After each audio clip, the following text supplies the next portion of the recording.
Que ce programme est déconseillé aux moins de 10 ans. Une disparition inexplicable. Nina n'était pas le genre à tout plaquer du jour au lendemain et à fuir sans explication. Elle s'est littéralement volatilisée.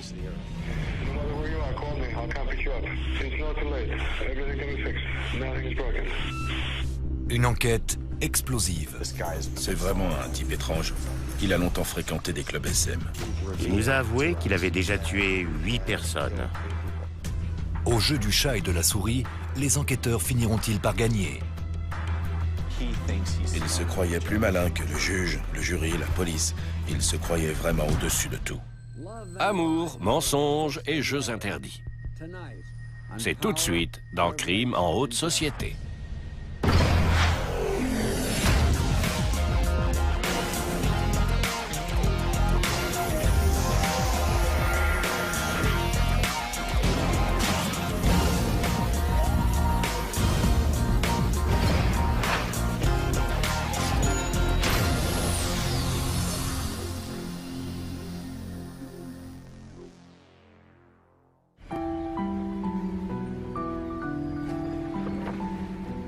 L'été touche à sa fin.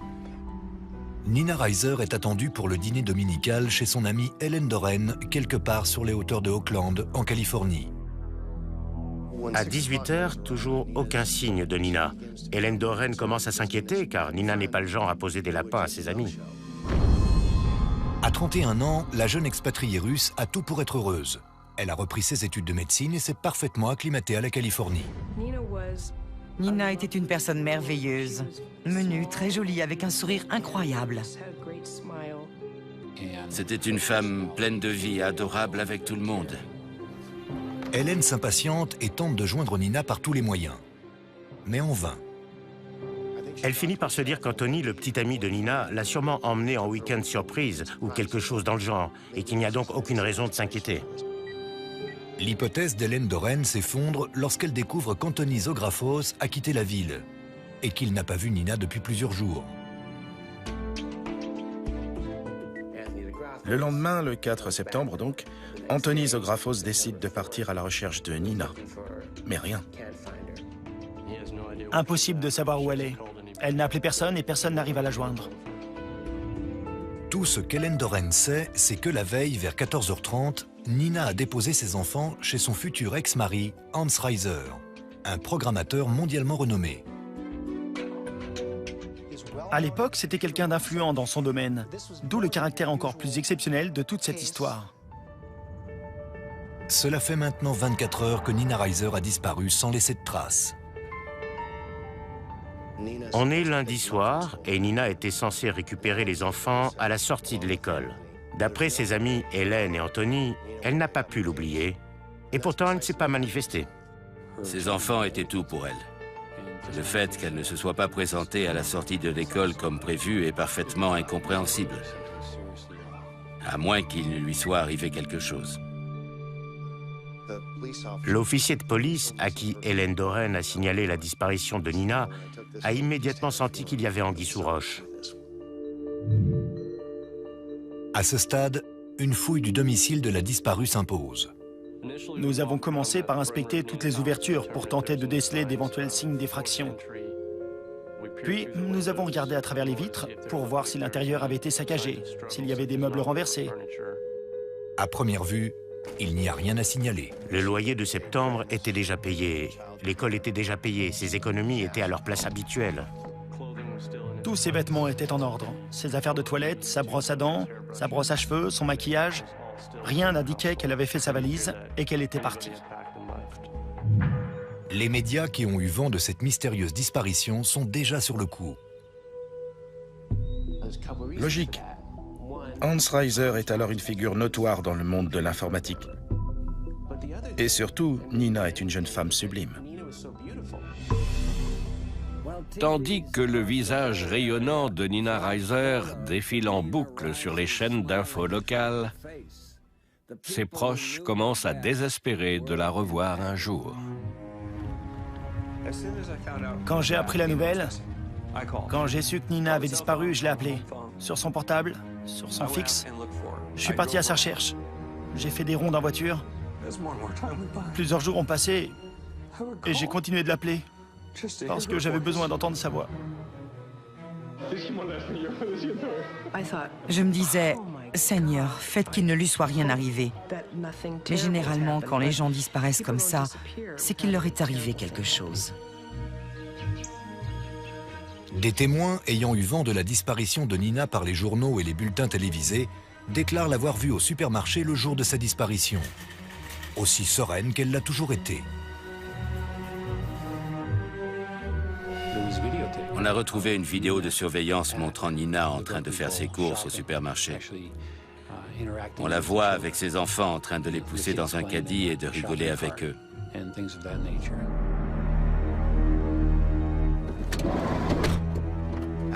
Juste après, elle a passé un dernier coup de fil avec son téléphone portable à son mari Hans.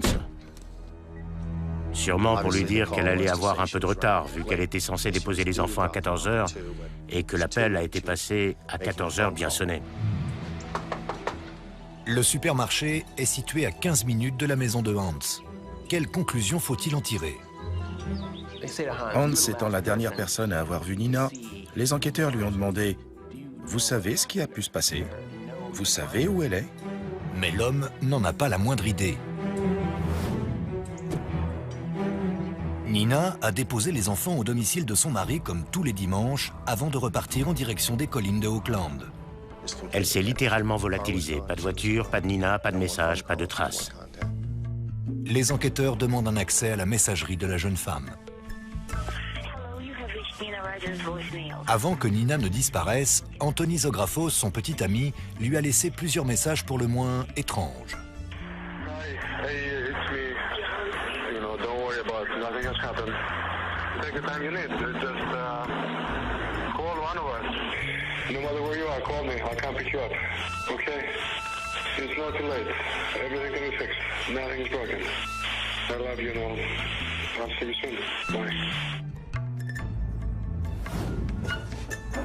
Interrogé par les enquêteurs, l'amant avoue qu'il y avait quelques tensions dans leur couple depuis quelques jours.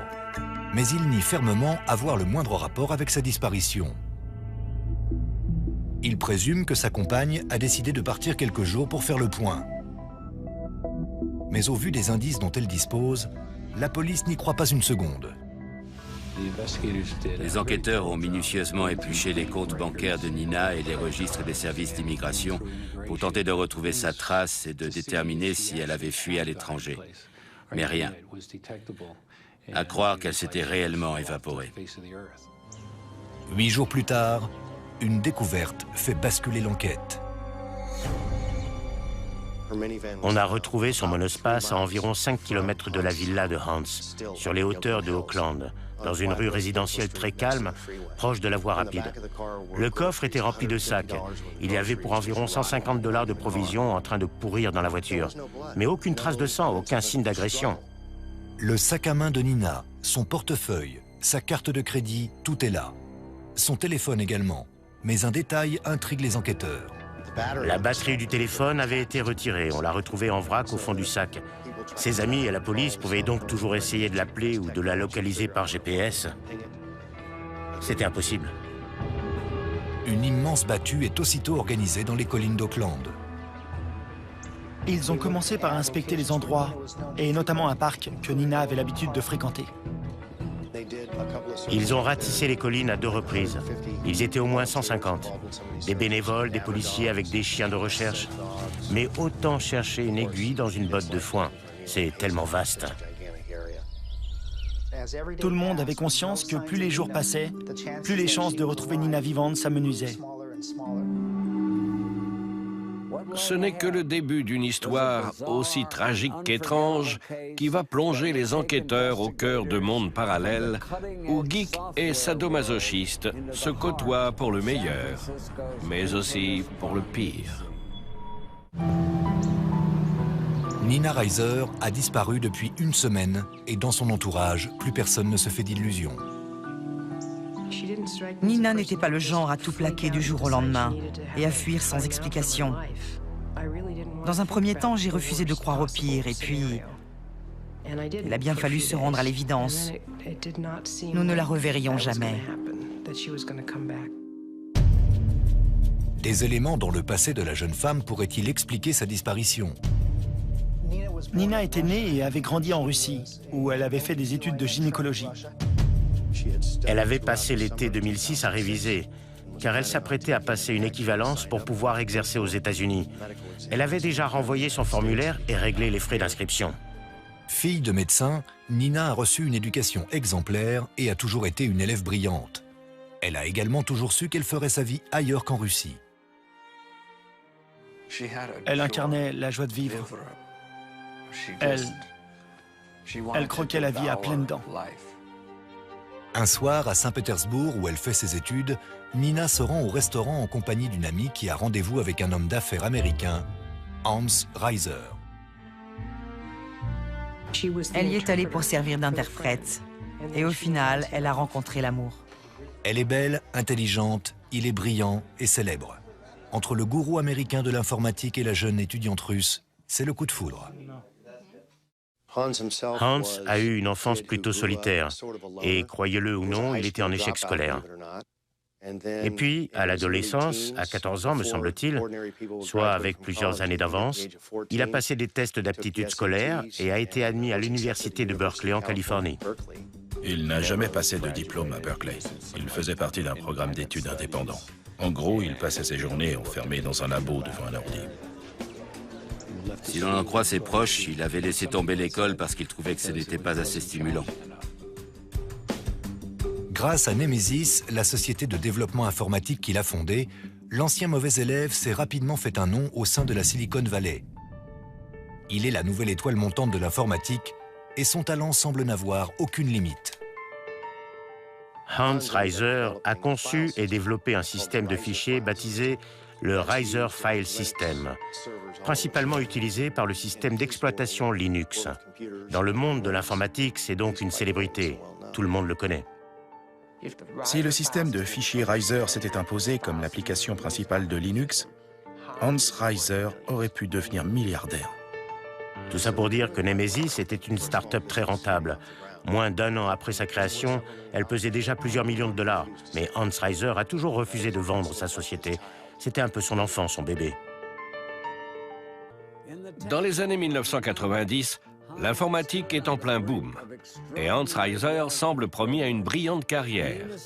Nina, elle, se moque bien qu'il consacre l'essentiel de ses loisirs aux arts martiaux, aux jeux vidéo et aux films de science-fiction. Elle est éperdument amoureuse du jeune programmateur. Elle finit par s'installer aux États-Unis en 1999. Elle est alors enceinte de leur premier enfant et elle épouse Hans dans la foulée. En parallèle de ses études de médecine, Nina travaille pour son mari au sein de l'entreprise. Il l'avait nommée chef comptable de la société. C'est elle qui surveillait les comptes et gérait les finances. Hans et Nina découvrent les joies du mariage. Leurs amis sont unanimes. Le couple nage en plein bonheur. Ils étaient heureux. L'avenir leur souriait, la société de Frank prospérait. Nina avait hâte d'obtenir son équivalence et d'exercer aux États-Unis. Et ils étaient fous de joie à l'idée de devenir parents. Je pense qu'au début, ils étaient vraiment heureux ensemble. Elle disait qu'elle l'avait épousé parce qu'elle l'aimait, qu'ils s'amusaient bien ensemble, qu'ils avaient tous les deux de grands projets pour la société de Hans, et parce que c'était un homme formidable et atypique. Rory Reiser voit le jour en 1999. Une petite sœur le rejoint 2 ans plus tard. Mais la complicité qui unissait Hans et Nina au lendemain de leur mariage n'est plus ce qu'elle était. Ils avaient une conception radicalement opposée de l'éducation. Nina voulait que ses enfants aillent à l'école et soient comme n'importe quel petit Américain. Hans, lui, considérait que les instituteurs étaient une nuisance pour les enfants et qui ne faisaient que gâcher leur potentiel. Un autre sujet fait débat au sein du couple. Hans refuse que Nina exerce la médecine. Il préférerait que sa petite femme reste bien sagement à la maison et s'occupe des enfants. 4 ans seulement après s'être dit oui pour la vie, le couple est au bord du gouffre. Un jour, j'ai offert 2 livres à Hans. Un guide pour les nuls sur la communication interpersonnelle et un autre sur le divorce. Et je lui ai dit, je crois que tu vas en avoir besoin. À toi de voir lequel des deux tu préfères lire. Personnellement, je te conseille de feuilleter celui sur les principes de base de la communication. Mais Hans Reiser n'a que faire des conseils de ses amis. Le fossé qui s'est creusé entre son épouse et lui ne cesse de s'élargir. Il passe désormais le plus clair de son temps en Russie pour le travail, tandis que Nina élève leurs enfants toute seule en Californie.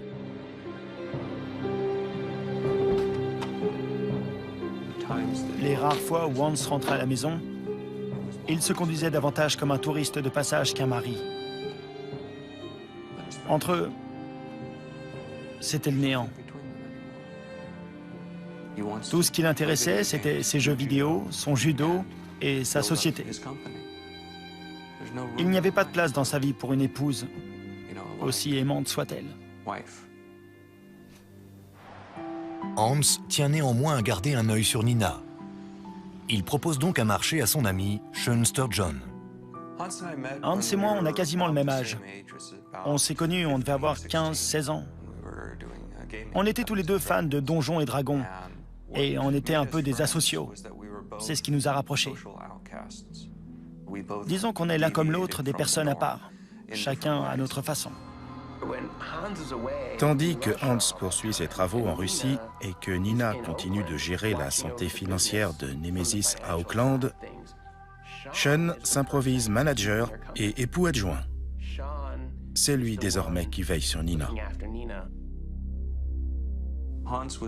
Je savais très bien que Hans ne changerait jamais. Il promettait toujours qu'il allait faire des efforts, mais il n'en faisait rien. Et Nina et moi avons commencé à éprouver des sentiments l'un pour l'autre. Nina n'a pas seulement quitté Hans pour son meilleur ami. Nina a quitté Hans pour son seul et unique ami. Et on parle d'une amitié de 25 ans. Entre Nina et Sean, la romance est de courte durée. La jeune femme s'était prise d'un autre homme, Anthony Zographos, qu'elle fréquentait toujours au moment de sa disparition. Elle est néanmoins restée amie avec Sean Sturgeon, ce qui ne manque pas d'agacer son nouveau compagnon. Ça énervait Anthony de savoir que Nina était toujours en contact avec Sean et qu'il lui donnait occasionnellement de l'argent. Nina reprochait à Anthony de vouloir tout contrôler et d'être jaloux. Ça ne veut pas dire qu'il n'aimait pas sincèrement Nina. Lui et moi, en revanche, c'était une autre histoire. Une jeune femme disparue et 3 hommes jaloux. Faut-il y voir un lien? C'est bien la question que tout le monde se pose.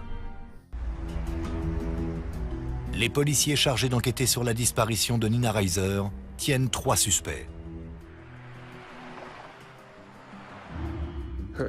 Son mari, dont elle est sur le point de divorcer, Hans Reiser. Son petit ami, Anthony Zographos. Et son ancien amant, l'ex-meilleur ami de Hans Reiser, Sean Sturgeon. Nous avons commencé à les surveiller tous les 3, de très près. Plusieurs amis proches de Nina décrivent Anthony Zographos comme quelqu'un de jaloux et possessif. Lorsque nous l'avons interrogé, Anthony Zographos a immédiatement affirmé qu'il n'était pas à Auckland le jour de la disparition. Évidemment, nous nous sommes empressés de vérifier si c'était vrai. Anthony était effectivement parti camper avec son ex-femme et leurs enfants. Il avait donc un alibi en béton. Les enquêteurs reportent alors leur attention sur l'ancien amant de Nina, Sean Sturgeon, qui, selon des sources sûres, dépanne régulièrement la jeune femme sur le plan financier. Nina Reiser devait pas mal d'argent à Sean Sturgeon. Il avait donc de très bonnes raisons de vouloir s'en prendre à elle, voire de se débarrasser d'elle. D'autant plus que l'ancien ami de Hans Reiser est un personnage pour le moins intrigant.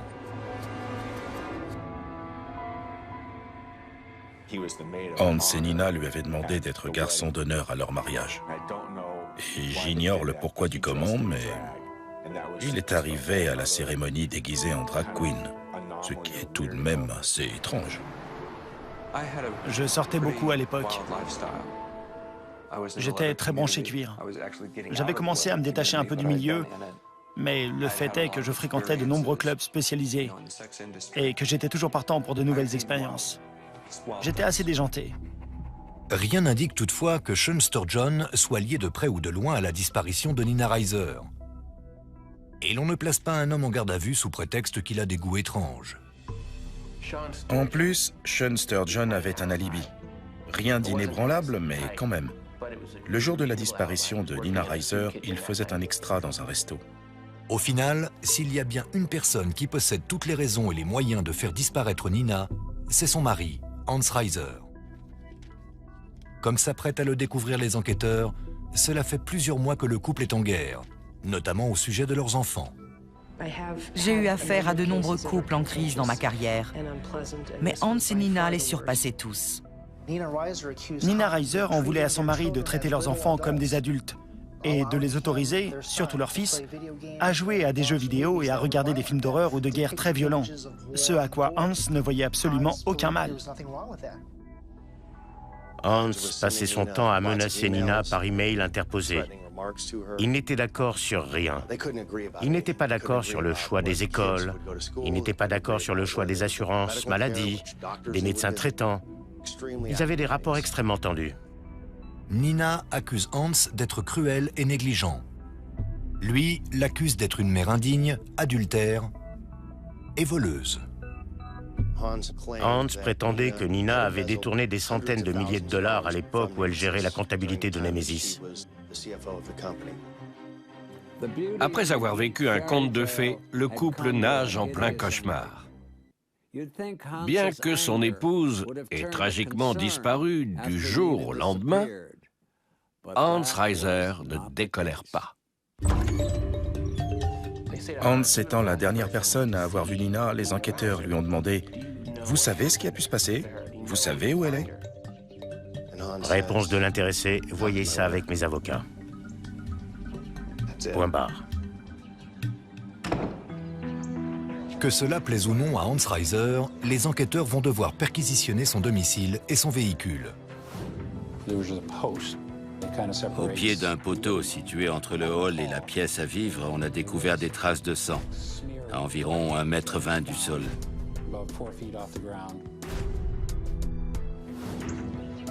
Quant à la voiture de Hans, elle a mystérieusement disparu et a été remplacée par un véhicule de location. Nous savions pertinemment que Hans conduisait la voiture appartenant à sa mère, Beverly. Lorsque nous avons interrogé cette dernière, elle nous a expliqué que d'après son fils, la batterie était tombée en panne. Et elle affirmait ne pas savoir où se trouvait le véhicule. Aucun des voisins de Hans n'a revu le fameux véhicule depuis la disparition de Nina. L'un d'eux a néanmoins noté un fait étrange. 2 jours après la disparition de Nina, un voisin a vu Hans passer le jet devant sa maison pendant une bonne demi-heure. Il a trouvé ça bizarre parce que Hans n'avait pas pour habitude d'arroser lui-même ses plates-bandes. Il ne l'avait encore jamais vu avec un tuyau à la main dans son jardin. Les tests ADN sont formels. Le sang retrouvé sur le poteau est bien celui de Nina. Mais pour pouvoir déposer une plainte contre Hans Reiser, les enquêteurs doivent d'abord retrouver le corps de la jeune femme.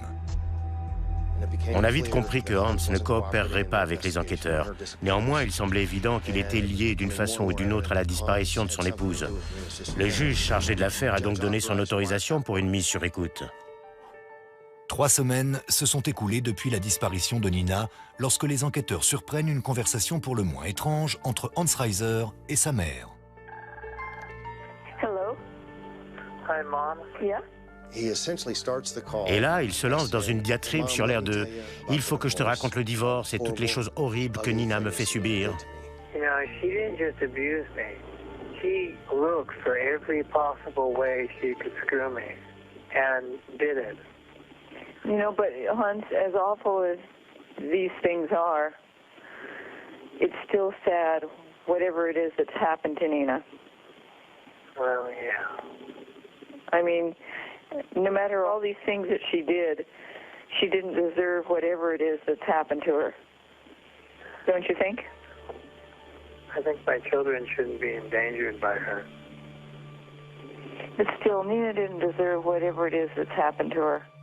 Il est en train de confesser son crime.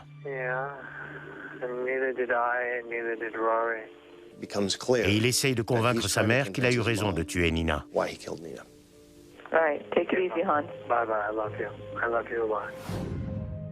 L'enregistrement est accablant. Mais sans preuve tangible, les enquêteurs savent qu'aucun tribunal ne fera condamner Hans Reiser. La frustration est à son comble. C'est le début d'un véritable jeu de course-poursuite. Une équipe a décidé de prendre Hans en filature et le moindre de ses déplacements est désormais consigné. Hans a bien essayé de brouiller les pistes.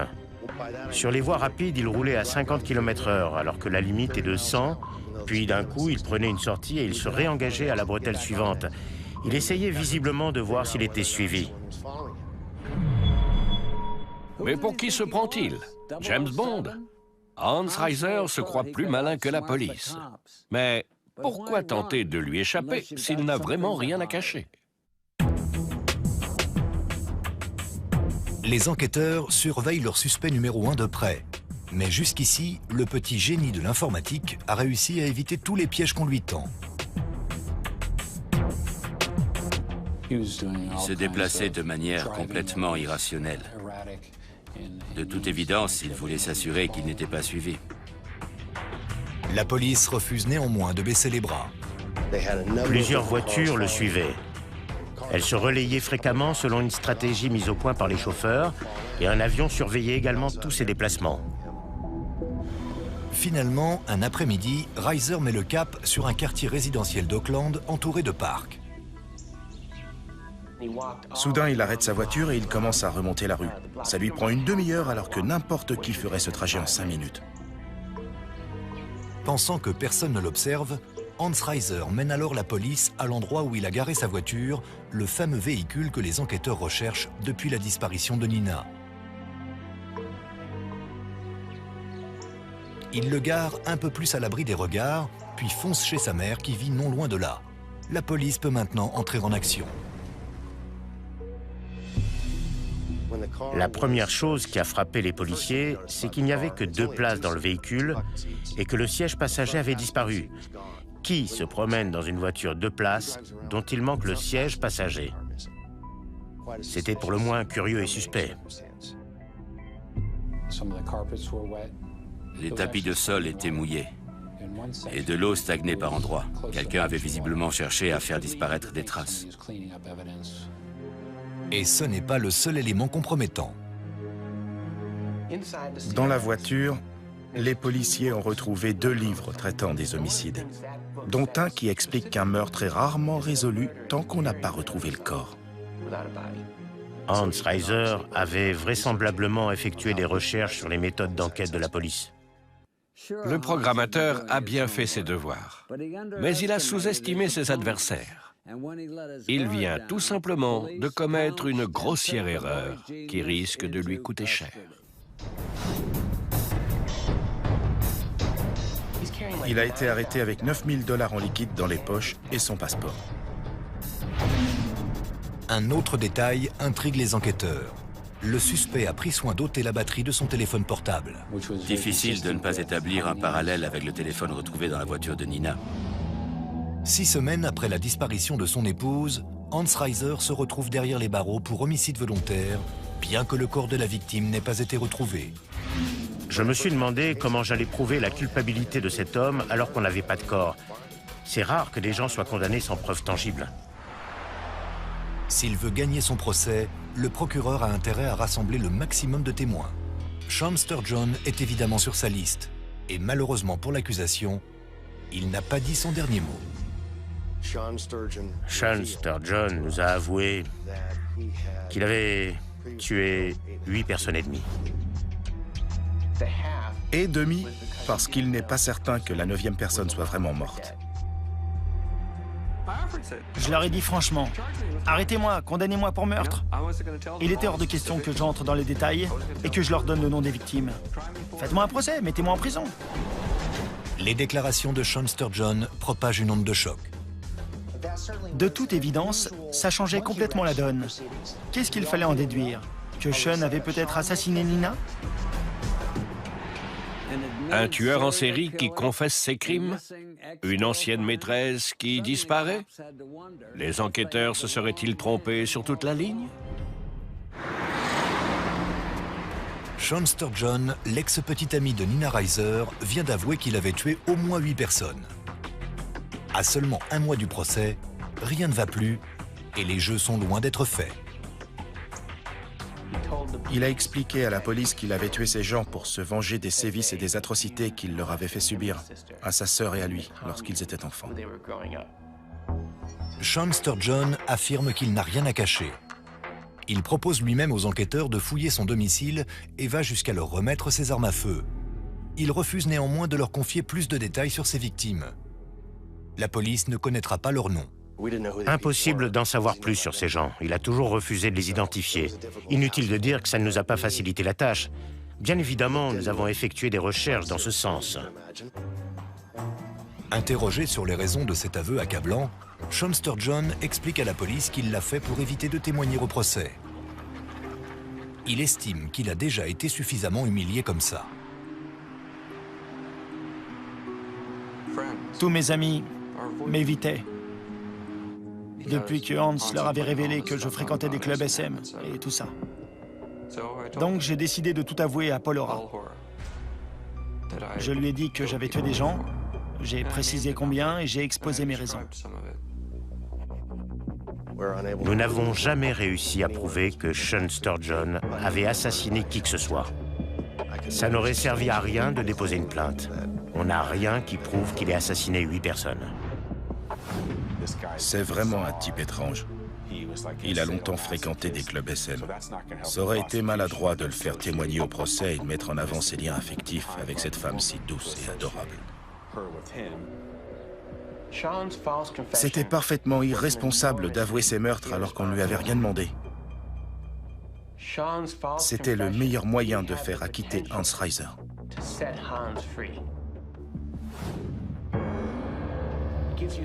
On a maintenant un deuxième suspect tout désigné, un homme qui affirme avoir tué 8 personnes.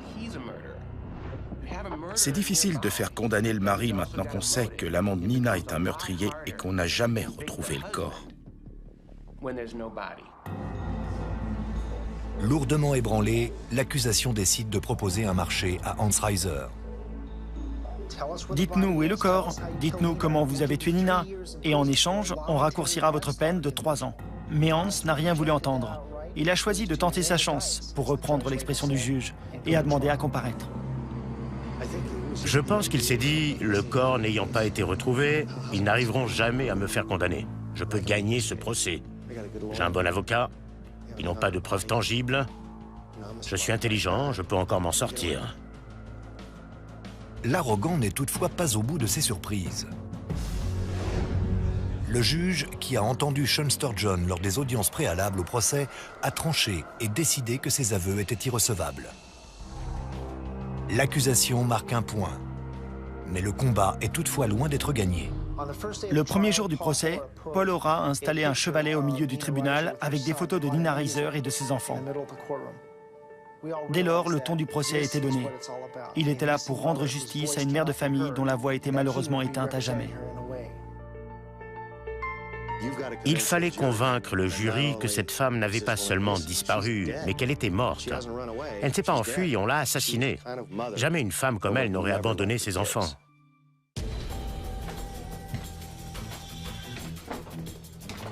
La théorie du procureur est qu'une violente dispute a éclaté entre Hans et Nina lorsque cette dernière a déposé les enfants. Une dispute qui a ensuite dégénéré. Le plus vraisemblable était que Hans avait étouffé ou étranglé Nina. C'était facile pour lui, sachant qu'il est ceinture noire de judo.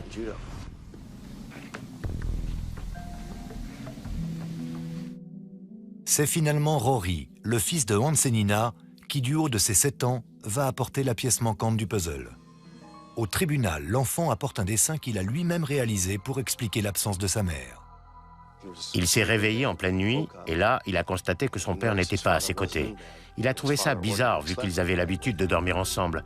Il s'est donc levé, et il a vu son père traîner un gros sac dans les escaliers. Et il a immédiatement deviné que sa mère était dedans. Il est sorti du box Il s'est assis par terre. Et il a commencé à mimer son père, en train de tirer un gros sac dans les escaliers. Un gros sac qui, selon lui, contenait sa mère. C'est le pire souvenir que je garde de ce procès. La partie adverse a contre-attaqué en disant « C'est un geek, il est comme ça, il est bizarre, il n'est pas comme tout le monde. » Mais il n'y a rien de condamnable là-dedans, ça ne fait pas de lui un meurtrier, c'est juste un fou d'informatique avec un comportement un peu étrange. C'était assez malin de leur part, car c'est vrai que c'est un type étrange. Il est très mal à l'aise avec les autres. Les avocats de Hans Reiser ont réussi à reprendre le dessus, mais leur client se croit plus malin que tout le monde. Et malgré les tentatives de dissuasion de son propre camp, il a décidé de se présenter à la barre. Hans Reiser est vraiment d'une imbécilité sans nom. Jusqu'ici, il a réussi à contenir son arrogance. Mais donner une corde à un accusé dans un tribunal, même le plus brillant de tous, et vous pouvez être sûr qu'il finira par se pendre. Il était très courtois et il répondait sans détour aux questions qu'on lui posait. Dans un premier temps, j'ai trouvé qu'il se défendait plutôt bien. Il avait l'air tout à fait normal. Il était plutôt sympathique, plutôt gentil. Et à un moment donné, j'ai eu peur que ça se retourne contre nous. Mais le procureur a de la ressource et l'accusé est moins zen qu'il n'en a l'air. Qu'avez-vous fait du siège passager? Pourquoi avez-vous retiré la batterie de votre téléphone? Que faisiez-vous avec un tuyau dans votre jardin? Pourquoi avez-vous passé le jet à l'intérieur de votre voiture? Quand j'ai commencé à lui poser ces questions, il s'est décomposé. Il était incapable d'aligner deux mots. Il hésitait et il toussait systématiquement avant de proférer un mensonge. Il avait réponse à tout, mais paradoxalement, toutes ces réponses ne faisaient que renforcer sa culpabilité. J'ai senti que soudain, dans le jury, il n'avait plus trop la cote. Les jurés semblaient de plus en plus perplexes. Le grand Manitou de l'informatique semble avoir perdu ses pouvoirs magiques. Plus personne ne croit à ses mensonges, ni le jury, ni le juge, ni ses propres avocats. Il lui reste néanmoins une dernière carte à jouer.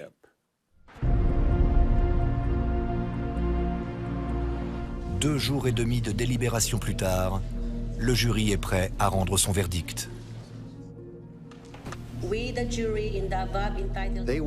Ils n'ont pas eu à réfléchir très longtemps, ils n'ont posé aucune question.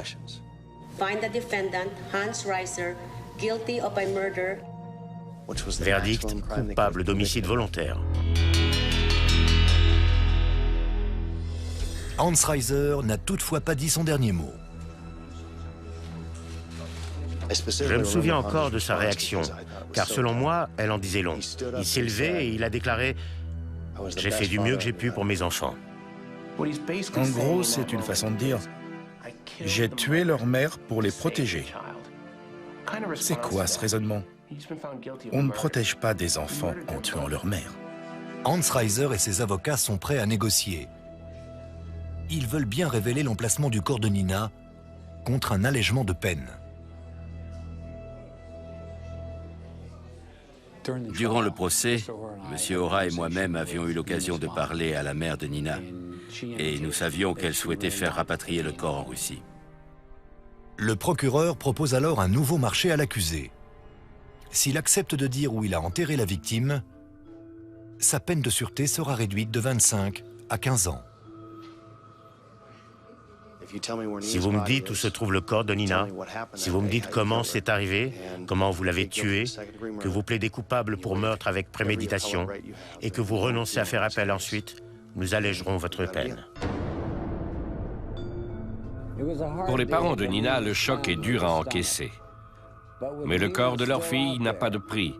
Quant à Hans Reiser, il est prêt à passer aux aveux. Policiers, avocats et enquêteurs vont enfin savoir la vérité, toute la vérité, et rien que la vérité sur cette sombre journée où la jeune mère de famille a disparu. We discussed the divorce, and this caused me to become enraged, and I killed her. And I shouldn't have done that. I'm very sorry that I did. What method did you use to do it? Did you strike her? I stopped the blood flowing to her head. I placed my hands on both sides of her neck. And in the most unsophisticated chokehold that any judo instructor would completely despise you for ever using, I choked her. It was completely painless for her. It's the least painful way to die. Il l'a tuée dans le salon, près de la porte d'entrée. Il a affirmé que ça avait été très rapide et que les enfants n'avaient rien entendu. Ensuite, il a mis le corps dans un sac, un grand sac de voyage, et il l'a déposé dans le coffre de sa voiture. Et il l'a laissé là le temps de creuser un trou suffisamment profond pour l'enterrer. Apparemment, ça lui a pris 2 jours pour creuser le trou. Il attendait que les enfants dorment pour accomplir sa besogne. J'ai beaucoup repensé au dessin que Rory avait fait. Il avait raison, il avait vu juste. Sa mère était bien dans le sac. Comment ce petit garçon a-t-il pu deviner que sa mère se trouvait dans le sac? 3 jours après avoir accepté le marché du procureur, Hans Reiser guide les enquêteurs sur un chemin étroit du parc régional de Oakland Hills, attaché à son avocat par des menottes. On a quitté le chemin, on l'a coupé à travers les buissons, et 5-6 mètres plus haut, il nous a montré un talus sous les arbres. Elle est enterrée là, dans un sac de voyage. Les techniciens ont commencé à creuser, et on a vu apparaître la poignée d'un sac. Nina était bien là. Hans Reiser a finalement été condamné à perpétuité avec une peine de sûreté de 15 ans dans une prison fédérale. Le jour où Hans sera autorisé à sortir avec les autres détenus, il va vite se rendre compte que les prisons sont des lieux impitoyables et qu'il n'est peut-être pas aussi fort qu'il veut bien le croire. Il va également vite se rendre compte du calvaire que peuvent vivre certaines femmes. En même temps, c'est un juste retour des choses pour un homme qui a fait disparaître la sienne. À l'heure qu'il est, Hans Reiser pourrait être sous les cocotiers en train de dépenser ses millions et de savourer sa réussite. Mais finalement, c'est derrière les barreaux de la prison de San Quentin qu'il passera les prochaines années. Voilà ce qui arrive lorsqu'on ôte la vie à la mère de ses enfants. C'était Dominique Dunn. Merci de nous avoir suivis. Et comme tous les dimanches, avant de repartir en direction des collines de Oakland. Elle s'est littéralement volatilisée. Pas de voiture, pas de Nina, pas de message, pas de traces. Les enquêteurs demandent un accès à la messagerie de la jeune femme. Avant que Nina ne disparaisse, Anthony Zographos, son petit ami, lui a laissé plusieurs messages pour le moins étranges.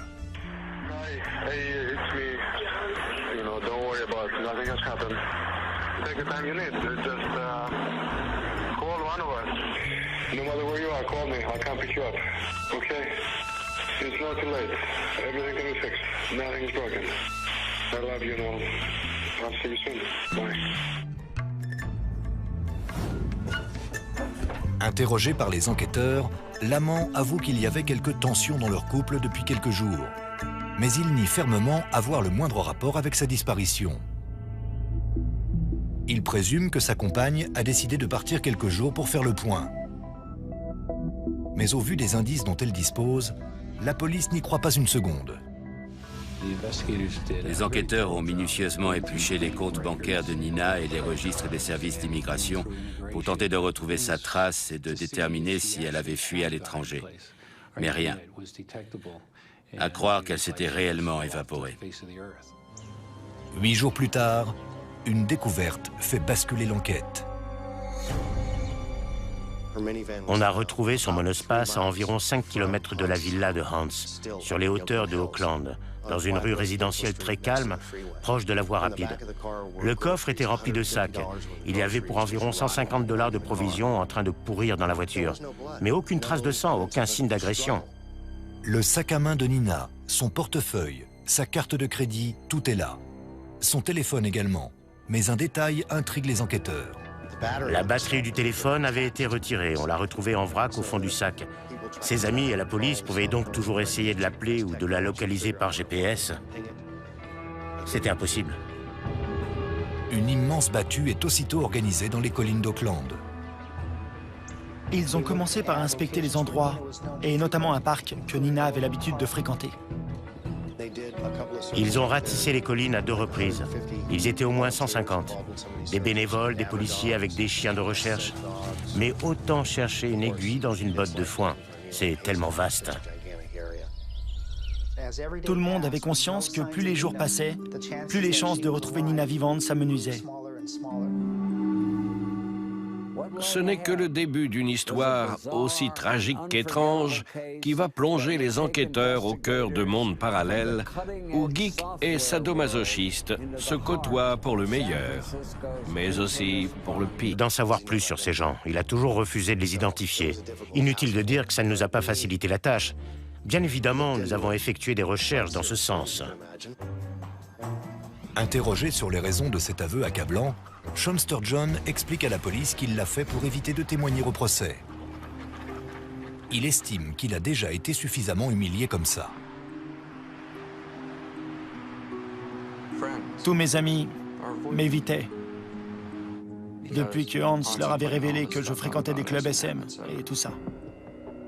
Donc j'ai décidé de tout avouer à Paul Ora.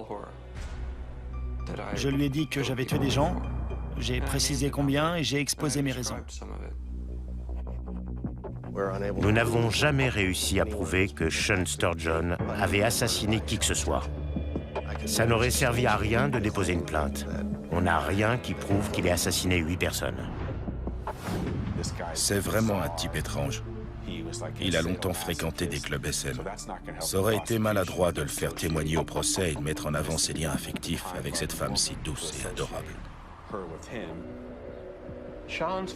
C'était parfaitement irresponsable d'avouer ses meurtres alors qu'on ne lui avait rien demandé. C'était le meilleur moyen de faire acquitter Hans Reiser.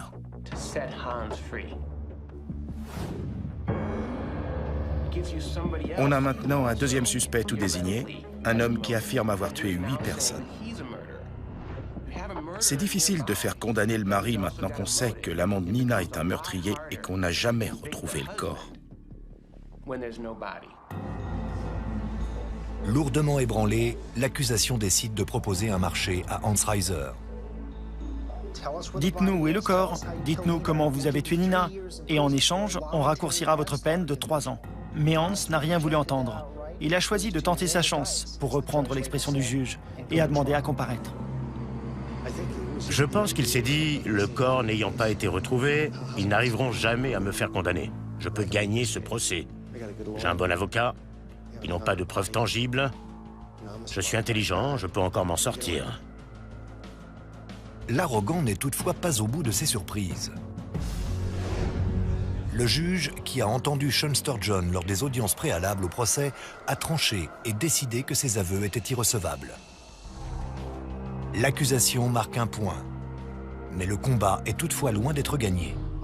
Le premier jour du procès, Paul Ora a installé un chevalet au milieu du tribunal avec des photos de Nina Reiser et de ses enfants. Dès lors, le ton du procès a été donné. Il était là pour rendre justice à une mère de famille dont la voix était malheureusement éteinte à jamais. Il fallait convaincre le jury que cette femme n'avait pas seulement disparu, mais quel était leur potentiel. Un autre sujet fait débat au sein du couple. Hans refuse que Nina exerce la médecine. Il préférerait que sa petite femme reste bien sagement à la maison et s'occupe des enfants. 4 ans seulement après s'être dit oui pour la vie, le couple est au bord du gouffre. Un jour, j'ai offert 2 livres à Hans. Un guide pour les nuls sur la communication interpersonnelle et un autre sur le divorce. Et je lui ai dit, je crois que tu vas en avoir besoin. À toi de voir lequel des 2 tu préfères lire. Personnellement, je te conseille de feuilleter celui sur les principes de base de la communication. Mais Hans Reiser n'a que faire des conseils de ses amis. le fossé qui s'est creusé entre son épouse et lui ne cesse de s'élargir. Il passe désormais le plus clair de son temps en Russie pour le travail, tandis que Nina élève leurs enfants toute seule en Californie.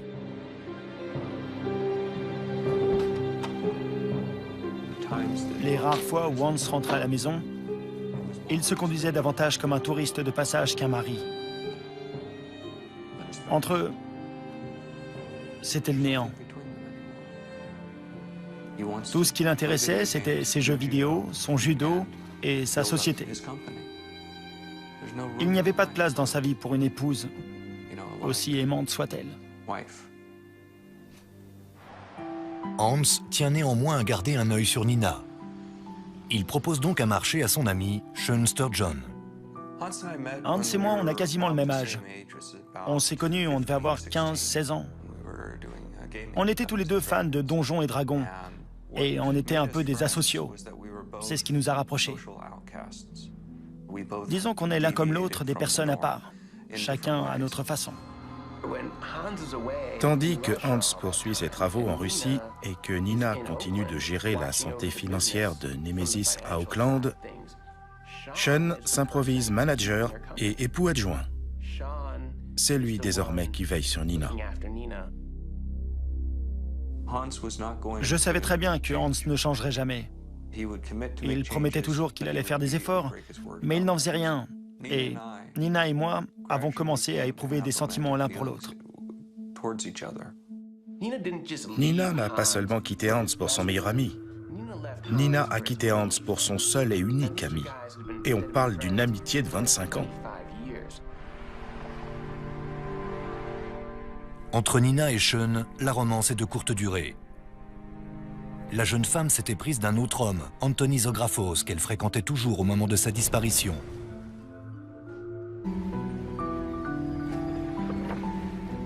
L'été touche à sa fin. Nina Reiser est attendue pour le dîner dominical chez son amie Helen Doren, quelque part sur les hauteurs de Auckland, en Californie. À 18h, toujours aucun signe de Nina. Helen Doren commence à s'inquiéter car Nina n'est pas le genre à poser des lapins à ses amis.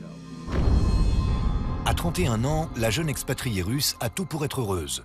Elle a repris ses études de médecine et s'est parfaitement acclimatée à la Californie. Nina était une personne merveilleuse, menue, très jolie, avec un sourire incroyable. C'était une femme pleine de vie, adorable avec tout le monde. Hélène s'impatiente et tente de joindre Nina par tous les moyens. Mais en vain. Elle finit par se dire qu'Anthony, le petit ami de Nina, l'a sûrement emmenée en week-end surprise ou quelque chose dans le genre, et qu'il n'y a donc aucune raison de s'inquiéter. L'hypothèse d'Hélène Doren s'effondre lorsqu'elle découvre qu'Anthony Zographos a quitté la ville et qu'il n'a pas vu Nina depuis plusieurs jours. Le lendemain, le 4 septembre donc, Anthony Zographos décide de partir à la recherche de Nina. Mais rien. Impossible de savoir où elle est. Elle n'a appelé personne et personne n'arrive à la joindre. Tout ce qu'Hélène Doren sait, c'est que la veille, vers 14h30, Nina a déposé ses enfants chez son futur ex-mari, Hans Reiser, un programmateur mondialement renommé. À l'époque, c'était quelqu'un d'influent dans son domaine, d'où le caractère encore plus exceptionnel de toute cette histoire. Cela fait maintenant 24 heures que Nina Reiser a disparu sans laisser de traces. On est lundi soir et Nina était censée récupérer les enfants à la sortie de l'école. D'après ses amis Hélène et Anthony, elle n'a pas pu l'oublier. Et pourtant, elle ne s'est pas manifestée. Ses enfants étaient tout pour elle. Le fait qu'elle ne se soit pas présentée à la sortie de l'école comme prévu est parfaitement incompréhensible. À moins qu'il ne lui soit arrivé quelque chose. L'officier de police à qui Hélène Doren a signalé la disparition de Nina a immédiatement senti qu'il y avait anguille sous roche. À ce stade, une fouille du domicile de la disparue s'impose.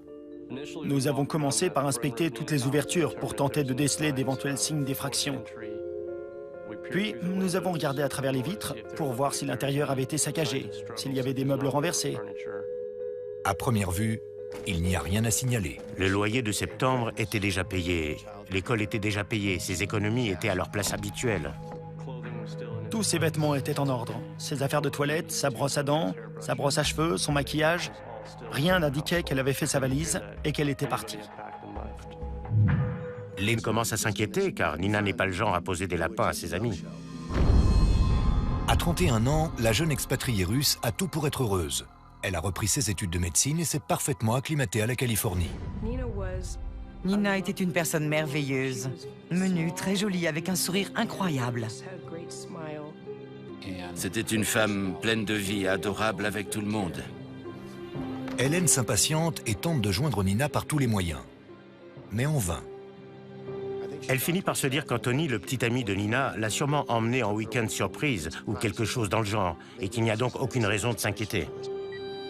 L'hypothèse d'Hélène Doren s'effondre lorsqu'elle découvre qu'Anthony Zographos a quitté la ville et qu'il n'a pas vu Nina depuis plusieurs jours. Le lendemain, le 4 septembre donc, Anthony Zographos décide de partir à la recherche de Nina. Mais rien. Impossible de savoir où elle est. Elle n'a appelé personne et personne n'arrive à la joindre.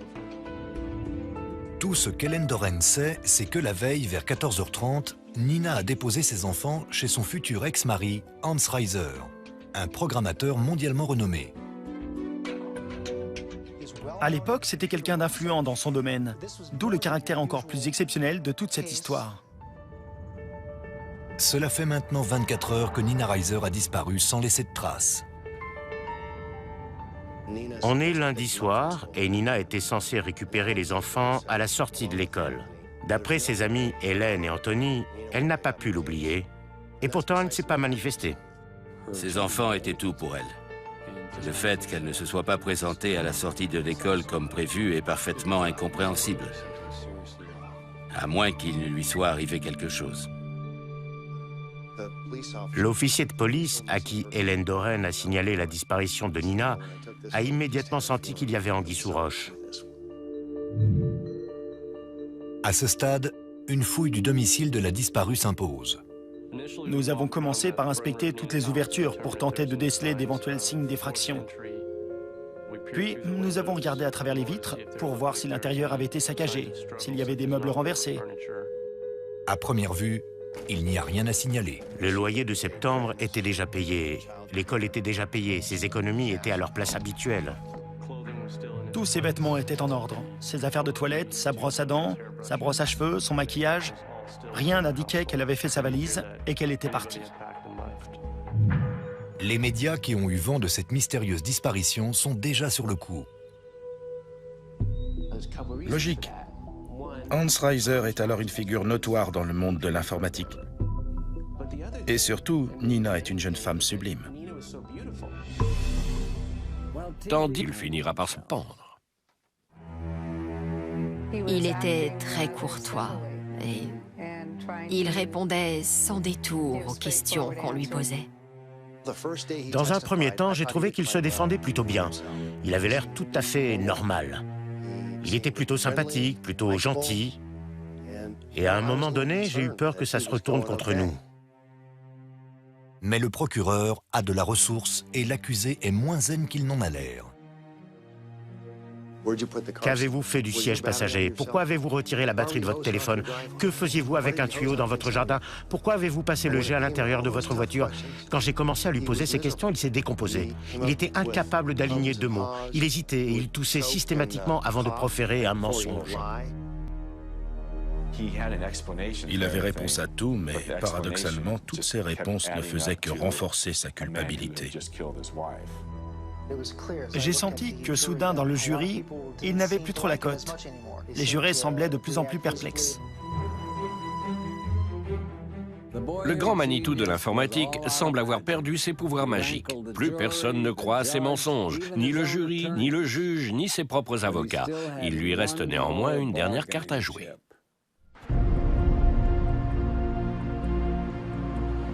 Deux jours et demi de délibération plus tard, le jury est prêt à rendre son verdict. Ils n'ont pas eu à réfléchir très longtemps, ils n'ont posé aucune question.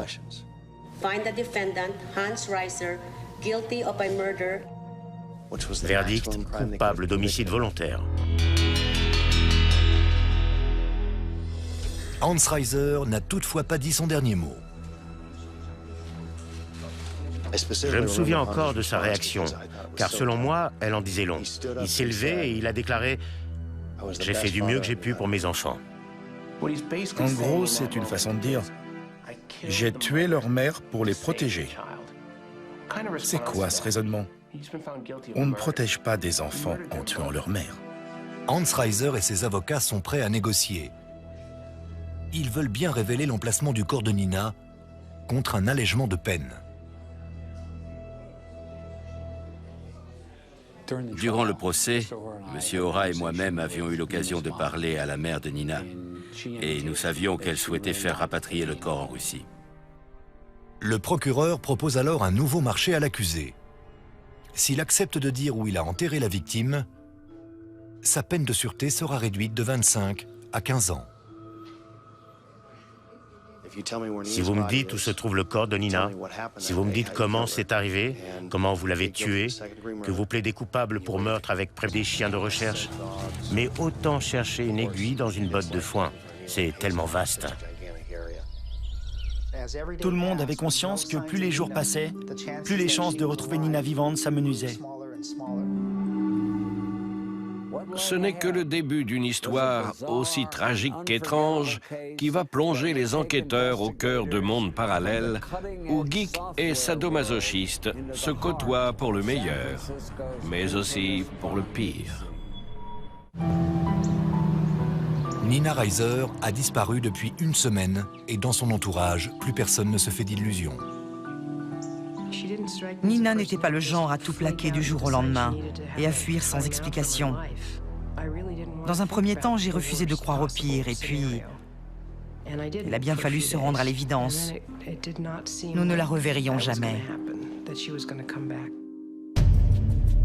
Des éléments dans le passé de la jeune femme pourraient-ils expliquer sa disparition? Nina était née et avait grandi en Russie, où elle avait fait des études de gynécologie. Elle avait passé l'été 2006 à réviser, car elle s'apprêtait à passer une équivalence pour pouvoir exercer aux États-Unis. Elle avait déjà renvoyé son formulaire et réglé les frais d'inscription. Fille de médecin, Nina a reçu une éducation exemplaire et a toujours été une élève brillante. Elle a également toujours su qu'elle ferait sa vie ailleurs qu'en Russie. Elle incarnait la joie de vivre. Elle croquait la vie à pleines dents. Un soir, à Saint-Pétersbourg, où elle fait ses études, Nina se rend au restaurant en compagnie d'une amie qui a rendez-vous avec un homme d'affaires américain, Hans Reiser.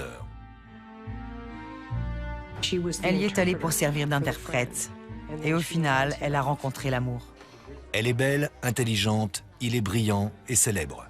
Entre le gourou américain de l'informatique et la jeune étudiante russe, c'est le coup de foudre. Hans a eu une enfance plutôt solitaire et, croyez-le ou non, il était en échec scolaire.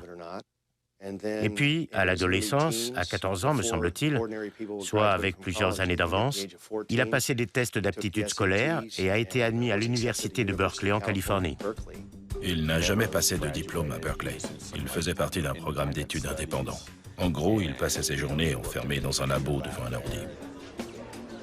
Si l'on en croit ses proches, il avait laissé tomber l'école parce qu'il trouvait que ce n'était pas assez stimulant.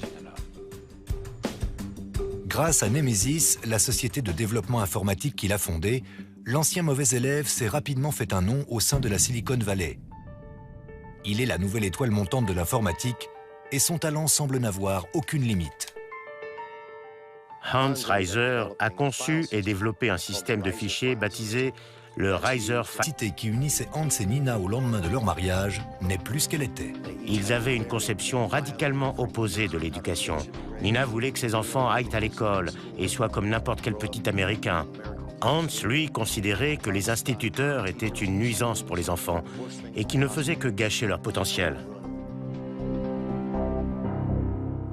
Un autre sujet fait débat au sein du couple. Hans refuse que Nina exerce la médecine. Il préférerait que sa petite femme reste bien sagement à la maison et s'occupe des enfants. 4 ans seulement après s'être dit oui pour la vie, le couple est au bord du gouffre. Un jour, j'ai offert 2 livres à Hans. Un guide pour les nuls sur la communication interpersonnelle et un autre sur le divorce. Et je lui ai dit, je crois que tu vas en avoir besoin. À toi de voir lequel des deux tu préfères lire. Personnellement, je te conseille de feuilleter celui sur les principes de base de la communication. Mais Hans Reiser n'a que faire des conseils de ses amis. Le fossé qui s'est creusé entre son épouse et lui ne cesse de s'élargir. Il passe désormais le plus clair de son temps en Russie pour le travail, tandis que Nina élève leurs enfants toute seule en Californie.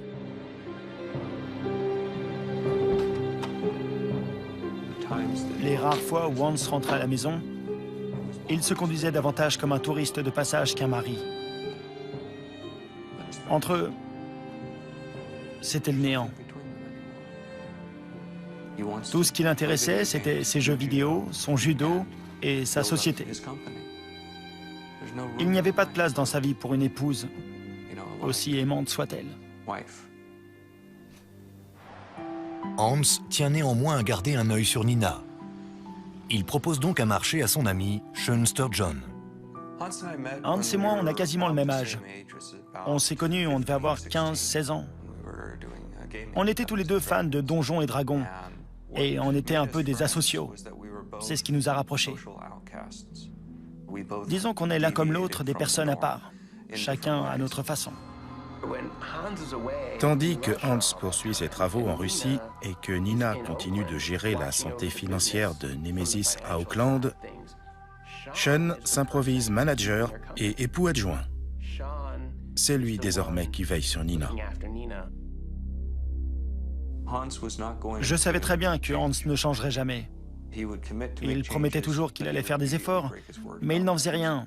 Et Nina et moi avons commencé à éprouver des sentiments l'un pour l'autre. Nina n'a pas seulement quitté Hans pour son meilleur ami. Nina a quitté Hans pour son seul et unique ami. Le jour de la disparition de Nina Reiser, il faisait un extra dans un resto. Au final, s'il y a bien une personne qui possède toutes les raisons et les moyens de faire disparaître Nina, c'est son mari, Hans Reiser. Comme s'apprêtent à le découvrir les enquêteurs, cela fait plusieurs mois que le couple est en guerre, notamment au sujet de leurs enfants. J'ai eu affaire à de nombreux couples en crise dans ma carrière, mais Hans et Nina les surpassaient tous.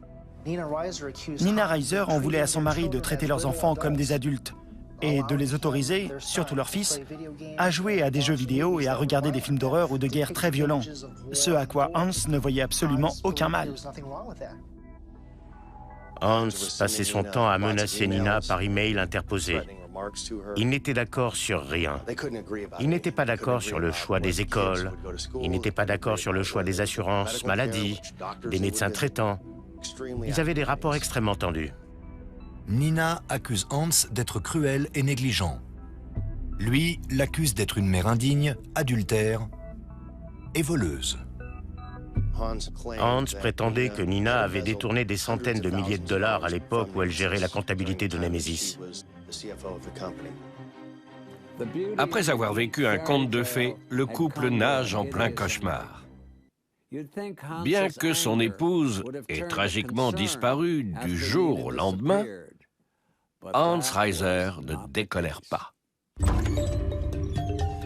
Hans étant la dernière personne à avoir vu Nina, les enquêteurs lui ont demandé « Vous savez ce qui a pu se passer? Vous savez où elle est ?» Réponse de l'intéressé, voyez ça avec mes avocats. Point barre. Que cela plaise ou non à Hans Reiser, les enquêteurs vont devoir perquisitionner son domicile et son véhicule. Au pied d'un poteau situé entre le hall et la pièce à vivre, on a découvert des traces de sang, à environ 1,20 m du sol.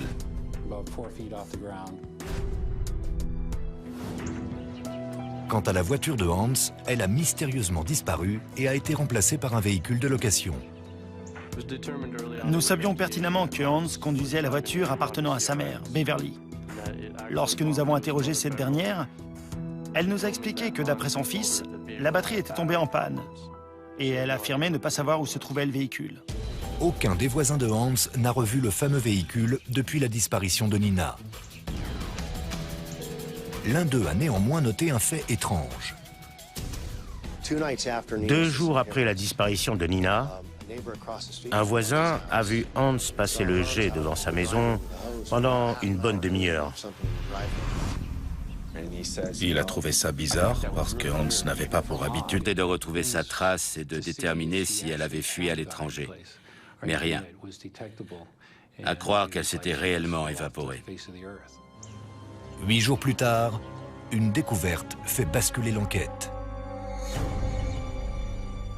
On a retrouvé son monospace à environ 5 km de la villa de Hans, sur les hauteurs de Oakland, dans une rue résidentielle très calme, proche de la voie rapide. Le coffre était rempli de sacs. Il y avait pour environ 150 $ de provisions en train de pourrir dans la voiture. Mais aucune trace de sang, aucun signe d'agression. Le sac à main de Nina, son portefeuille, sa carte de crédit, tout est là. Son téléphone également. Mais un détail intrigue les enquêteurs. La batterie du téléphone avait été retirée. On l'a retrouvée en vrac au fond du sac. Ses amis et la police pouvaient donc toujours essayer de l'appeler ou de la localiser par GPS. C'était impossible.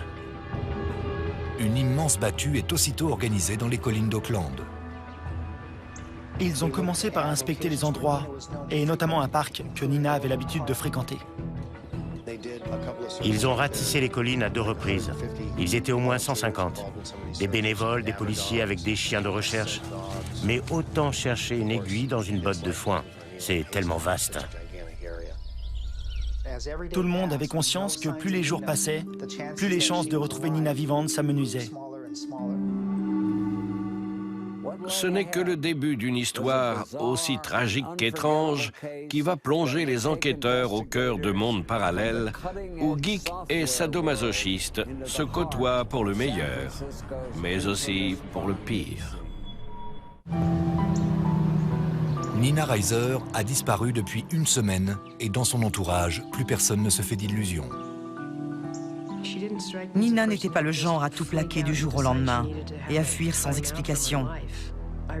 Dans un premier temps, j'ai refusé de croire au pire et puis il a bien fallu se rendre à l'évidence. Nous ne la reverrions jamais. Des éléments dans le passé de la jeune femme pourraient-ils expliquer sa disparition? Nina était née et avait grandi en Russie, où elle avait fait des études de gynécologie. Elle avait passé l'été 2006 à réviser, car elle s'apprêtait à passer une équivalence pour pouvoir exercer aux États-Unis. Elle avait déjà renvoyé son formulaire et réglé les frais d'inscription. Fille de médecin, Nina a reçu une éducation exemplaire et a toujours été une élève brillante. Elle a également toujours su qu'elle ferait sa vie ailleurs qu'en Russie. Elle incarnait la joie de vivre. Elle croquait la vie à pleines dents. Un soir, à Saint-Pétersbourg, où elle fait ses études, Nina se rend au restaurant en compagnie d'une amie qui a rendez-vous avec un homme d'affaires américain.